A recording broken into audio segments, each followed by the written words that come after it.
Welcome to the Be the Messenger, the Your Message Matter podcast show. Our guest today graduated with a medical technology and microbiology degree to stay out of the hospital without becoming a doctor. She deeply believes natural is better than surgery or prescription drug.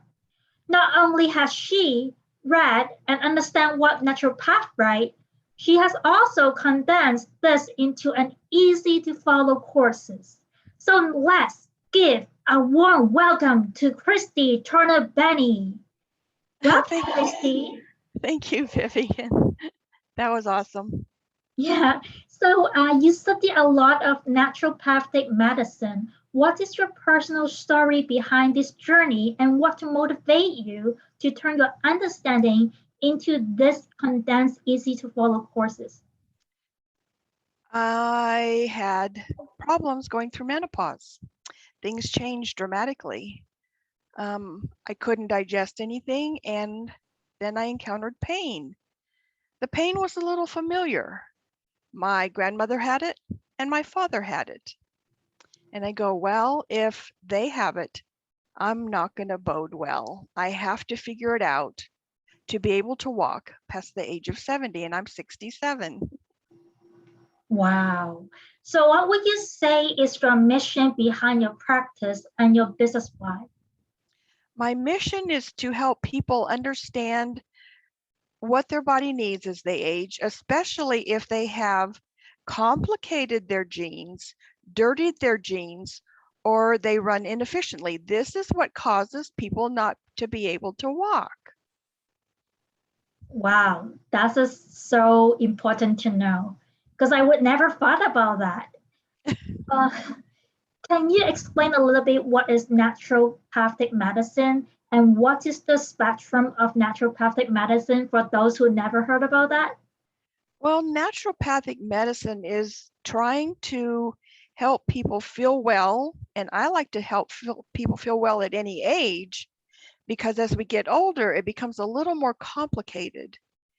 And the thing is, some older people think, well, I'm old and I don't need to eat what people say I need to eat. But if you want to feel well, you need to eat your leafy green vegetables like everybody tells you to. It's really important. Oh, that is a good reminder. So what kind of naturopathic therapy are you practicing right now? Well, I just help people find their best foods because there's nutrients that we all need. But where we find them in food will help our digestion and help us feel well and not gain the excess weight that we don't need to gain. And I know you mentioned in a bit in the conversation we had before. Can you kind of talk about what is a blood type diet to people so that we understand what it is? The blood type diet, my 80-year-old friend did not believe it worked. She had read it and said it didn't work. But when she worked through the process that I have, she found out that it does work, and she lost 90 pounds at 80 years old. That's amazing. Yes. And what is the type of diet? The genotype diet specifically delineates which foods are good for you so that you won't have inflammation, so that you won't have pain, so that you digest well. And these are foods that'll make you feel better instead of worse. So does that differ from each body type and the ages as well? Well, the genotype is based specifically on your upper torso length to your leg length, and your upper leg length to your lower leg length, the shape of your head, or the measurement from your hairline to the back of your head and from ear to ear, your waist measurement, and your fingerprints. And that determines one of the 6 genotypes. Wow, that's amazing. Yeah. And what would you say is the zone diet? The zone diet. The zone diet was started a long time ago by a guy that says you need a protein and a vegetable and a little bit of fat together. Well, I found another test that told me that my husband is a balanced eater, which means he needs 20% protein, 55% low glycemic carbs, and 25% fat. I can have, as a low carb, 30% fat. I need only 40% low glycemic high fiber vegetables, and I can have 30% protein. I need more protein. Wow, so it's really like accustomed to the type of person you're dealing with. It's custom-made solution that you're giving people. Exactly. Can you tell us more about the course that you created to condense the study of naturopathic medicine? The course I created starts out with the 12 keys that I personally developed to help people get started on this eating plan, because people don't know where to start. And I tell them, of course, that they need their right proteins, they need their green leafy vegetables, they need fish at least 4 times a week, because we all need our omega-3s, and if we don't eat fish, we need to supplement. So it just goes through what to eliminate, not to feel hungry. That helped me because I had to eliminate all my triggers for hunger, like sugar. So in another word, how do I know whether I need blood type diet, diet, or zone diet? How would I know that? Well, you can start with the blood type diet. Lots of my B blood type friends do really well. Just reading the book, the Eat Right for Your Type book. Sometimes the A's have the most problem because they want to eat like everybody else and they can't.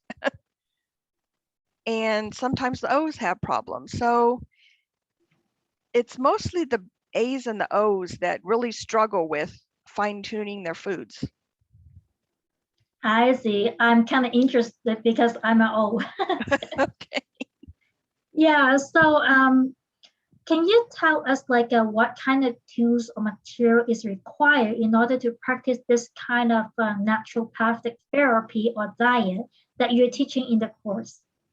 Well, the tools are the 3 tests. And so I start out with the pathway fit, which tells you your zone and which nutrients you need to supplement the most to feel your best. And then the next one I recommend is the serotyping with additional modifying inventories, which tells you your exact foods to eat and tells you which genotype you are. And then the third one is when you get older, because if you don't eat your leafy green vegetables, then you mess up your biochemical cycles, and it will tell you where you're lacking. Wow, that's an amazing test to take. Yeah. And if you were to give 3 tips to our audience today about this kind of diet exploration, what would you give them? 3 tips. 3 keys: cut out wheat, don't eat chicken, and eat your leafy green vegetables. Why don't eat chicken? I'm just really curious about that. A lot of people are saying chicken is actually better than pork and beef. Chicken is better than pork for sure, because you're not supposed to eat pork either. But chicken is one of those things that we think it's a diet food, and it can cause inflammation, especially for the blood type Bs, and especially for the blood type Os who are not hunters. What is a hunter? A hunter is one of the genotypes. Wow. Can you list the 6 type of genomes so that we can get a taste what it is? Okay, I'll try. It's hunter, warrior, nomad, explorer, gatherer. There's one more. I can't think of it right now. That's all right. So just wonder if people want to learn more about genotype of anything like that, how then people reach you to learn more about this? Because this is interesting. They can schedule an appointment at talkwithkristi.com, and we can talk about this further and see what they actually need. That's fantastic. It's been amazing have you to be on board here. So is there any last word you want to say to our audience before we say bye to our audience? Well, as I told you about my 80-year-old friend, it's something that you can do at any age. So it's something you can do. Well, thank you for your nice advice, and you provide so much in such a short time. So guys and girls, if you are enjoying this episode, stay tuned for more episodes sending your way. Bye for now.